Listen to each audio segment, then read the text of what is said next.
Okay, in this video, we'll discuss about the lymphatic system. The lymphatic system consists, a lymph tissues,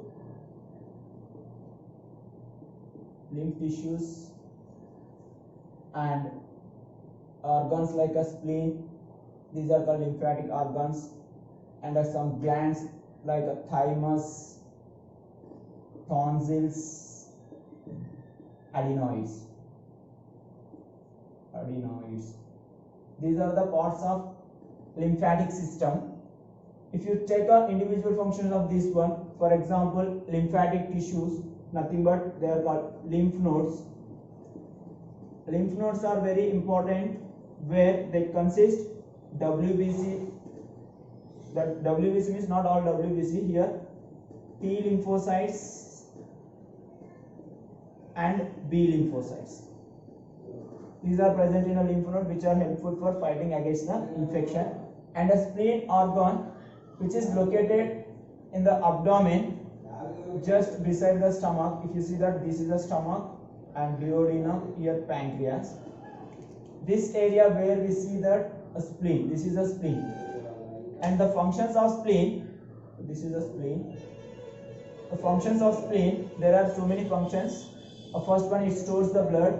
Excess of blood will be stored in a spleen, stores blood, and it recycles that RBC, that means red blood cells which were died will be removed, and it stores WBC and also platelets.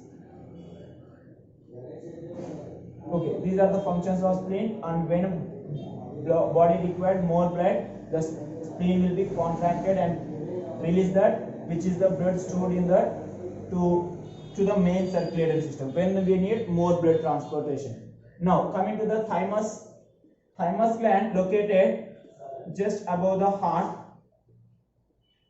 Here we can see that thymus gland. So this is the thymus. The thymus gland is important for the maturation of B lymphocytes and T lymphocytes. B and T lymphocytes.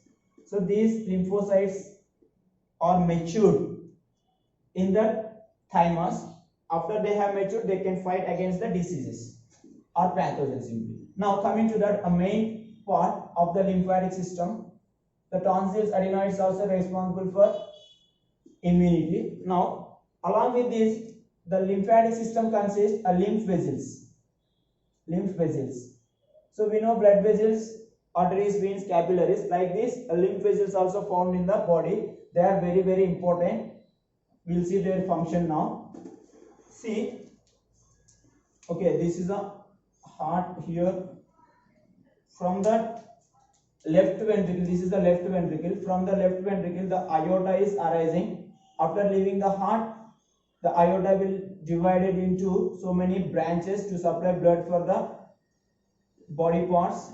Here, immediately after leaving the heart, a small branch is divided, which is called coronary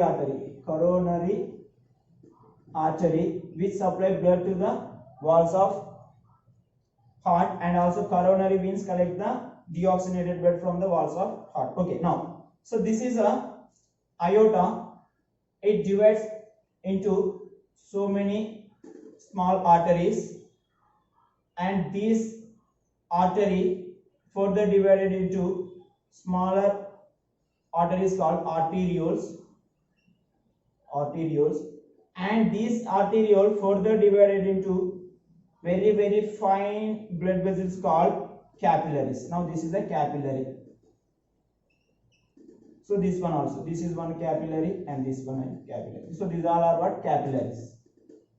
So capillaries are very, very thinner. They supply nutrients to the tissues. Now here I am drawing one tissue. This is one tissue. The nuclei. Here also tissue. Now here also. Now the blood from the left ventricle, when a ventricle is contracted, the blood from the left ventricle pumped into the aorta. Through the aorta the blood is flowing, and through these all the blood is flowing. Now finally the blood is in a capillary. Here when the blood is flowing through the capillary, some portion of the blood, liquid portion of the blood comes out of the capillaries. The liquid portion of the blood which flows out of the capillary, that liquid portion which comes out of the capillary is called tissue fluid. Tissue fluid, which is the liquid portion of the blood which contain nutrients and oxygen. The tissue fluid flows through the tissues, and some of the tissue fluid get back into the capillary and carbon dioxide diffuse into the capillary. Now these capillaries, all these capillaries now join together to form venule. Various venules join together to form vein. So this we now inferior vena cava, or else if the upper parts if you take superior vena cava. Hope you have understood the blood, how the blood is moving in the body. It moves through the aorta, from the aorta small arteries, and finally arterioles. Arterioles ends with the capillaries. So these are the capillaries. The capillaries join together to form venules. Venules forms finally vein. So this is the pathway of blood. We know that. Now the tissue fluid, some of the tissue fluid is collected back to the veins, but the remaining tissue fluid which flows out, this tissue fluid has to be collected and sent back to the main system. For that there is a blood vessels are called lymph vessels. So these are the lymph vessels here. So these lymph vessels, so this is the lymph vessel. This lymph vessel collects this tissue fluid. So tissue fluid is collected and sent back to the main circulation. So this is the lymph vessel. It collects what? Tissue fluid. What is the tissue fluid? The liquid portion of the blood which flows out of the capillary. And the tissue fluid consists nutrients. Simply this consists nutrients. This tissue fluid is collected. Along with the tissue fluid, the lymph vessel collects the waste materials. It collects the waste from tissues. This waste include urea, uric acid, carbon dioxide, creatine, and creatinine. So these all waste materials from the tissues are collecting into the lymph vessel, and this lymph vessel finally join with the veins. So from here the blood goes to the heart, and again how this waste will be removed? This waste removed at the kidneys by the process of excretion. So lymph means water. In Latin lymph means water. That means the lymph looks like a water because it consists 94% of water and remaining all these materials, solid material 6%. Along with this, the lymph consists some of the WBC like a B lymphocytes, T lymphocytes. These are the WBC, they flows out of the blood capillaries to fight against the diseases. So finally lymph consists the water, dissolved waste, and WBC.